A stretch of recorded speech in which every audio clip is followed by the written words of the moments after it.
everybody. My name is Jessica Mativi. Not Mative, but it's all right. I'll forgive you. Oh, fuck that one up. It was close enough. Anyways, I'm going to be really real with you guys. When Crystal messaged me and asked me to speak on salon culture, I instantly typed thanks, but no thanks. And then I felt a little tap on my shoulder. I made a promise to myself this year that if I was given the opportunity to do something that really scares me, I was going to jump in and say yes. So ever since I made that promise to myself, I feel like I've been presented many opportunities, which is great, but also a little scary, but I'm leaning into it. So today I'm gonna talk to you about salon culture. I am a small town stylist, like probably many of you. I live in Duluth, Minnesota. It's on the tip of Lake Superior. And I have a small but mighty team of stylists. I want to go back to before I became a salon owner and how I got to being a salon owner. I worked 2 days behind the chair. My husband was the financial provider for our family. I worked 2 12-hour days, double booking. I was very successful. I made decent money, but that was kind of just our fun money. My husband was ultimately the provider for us. So, my husband was an iron worker. He was a welder, and it was a very trying, hard job on him, and he was slowly starting to die inside. My husband became depressed, angry. The culture he was surrounded by was toxic, and we, with lots of prayer, on our knees praying, we made the decision to have him quit his job. So my husband quit his job, and he decided to do what he always dreamed of doing, and that was joining the military. So at this point, we have 3 daughters. Genevieve was 8, Emmeline was 4, and my baby Trinity was 2 years old. It was a really hard decision, but we knew it was right for us. So my husband then started the process of going to boot camp. He was getting ready and prepared for that. And I was still working my 2 days behind the chair. At that time, as we were preparing to send my husband off, my salon space, where I was booth renting, became very unstable. The salon owner was wanting to go into a direction and a culture that was not in alignment with what I wanted and needed for my dreams and my goals and path. So I had to make this really difficult decision to leave. So I never wanted to be a salon owner. I was never the girl that dreamed of owning a salon. That wasn't something that I thought I wanted. But as I looked around my town and scoped out different salons, I couldn't find a space where I felt I was in alignment with. So I knew that if I wanted to have this beautiful salon culture, I was gonna have to build it from the ground up. So I decided on January of 2018 that I was going to become a salon owner, and I had 6 weeks to do it in. So I built my salon in 6 weeks, and we opened the middle of February of 2018. My husband, we were getting him prepared to leave. He left in May. He left, of course, it was heartbreaking, but we were excited for what our future held. 7 weeks into his boot camp experience, my husband, I got a call. It was the first time I got to talk to him. He had 1 week left.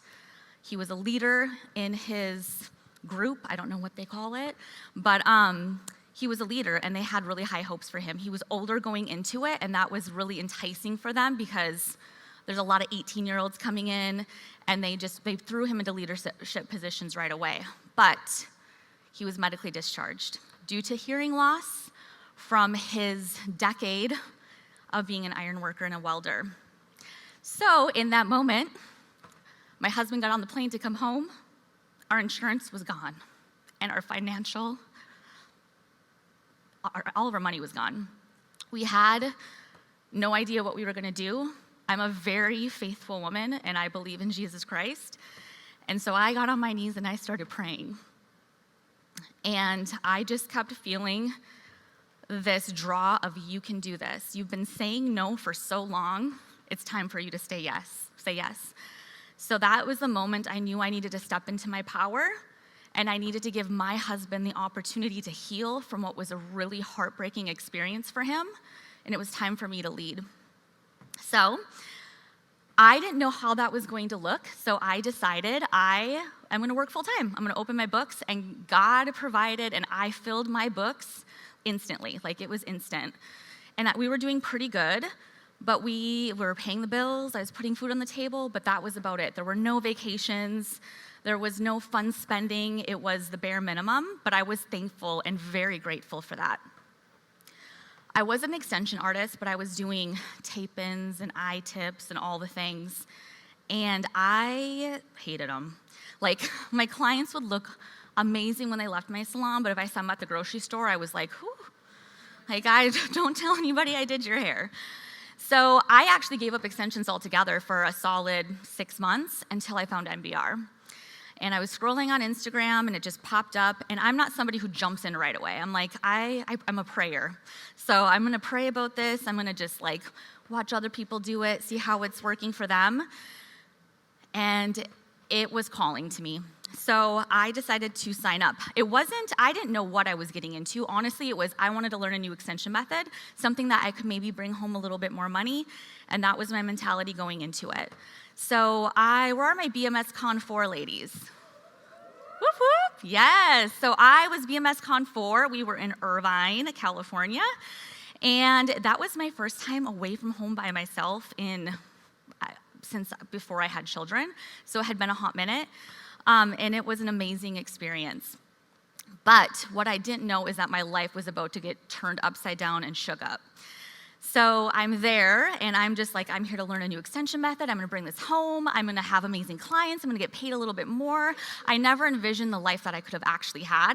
I just wanted to make a little more, just a little. I wanted to be able to take my kids camping more, like just very humble, simple things. And I left that conference, and I got home, and I realized everything needed to change. So when I first opened my salon in February of 2018, it was a booth rental salon. I didn't want a huge team. I didn't want to have to manage people.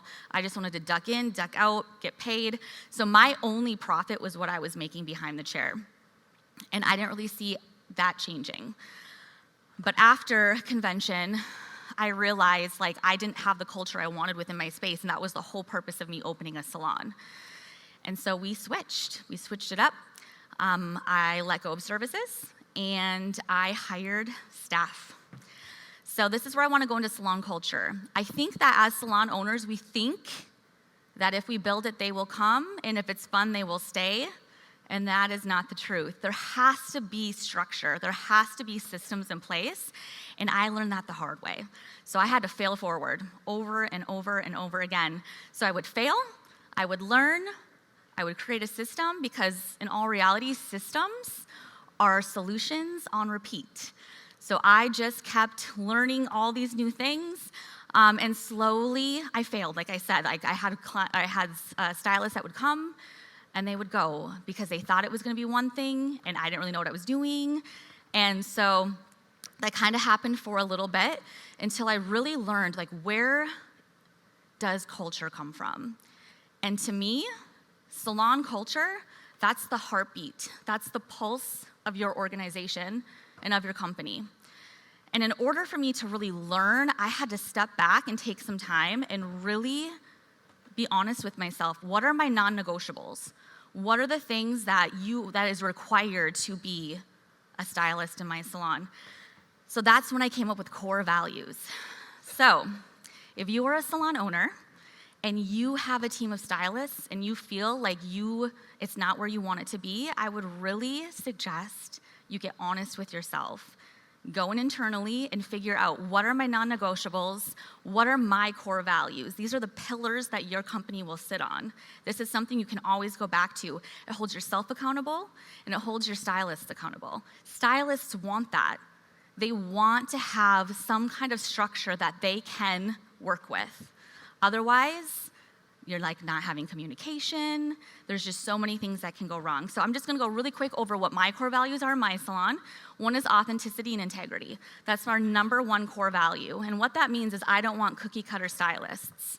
I want all of my stylists operating out of authenticity and integrity. So what we offer, we deliver. If you say you're gonna be somewhere, you're gonna be there. This is kind of a cheesy analogy, but I had a coach tell me this one time, and it has stuck with me ever since. Fruit smoothies are delicious, right? They're sweet, they're tasty, but it just tastes like a fruit smoothie. When you have a fruit salad, you have a bunch of different fruits, and you can taste each essence of each fruit, and that's the kind of team I wanted to create.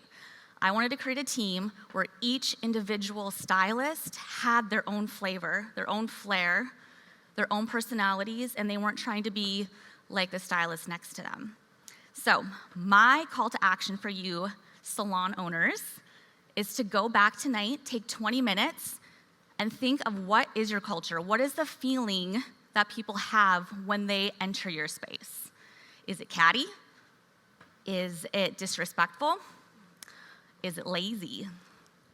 And why is it that way? Come up with your core values and teach it to your team. Have them opt into it. And if they don't opt into it, they have to go.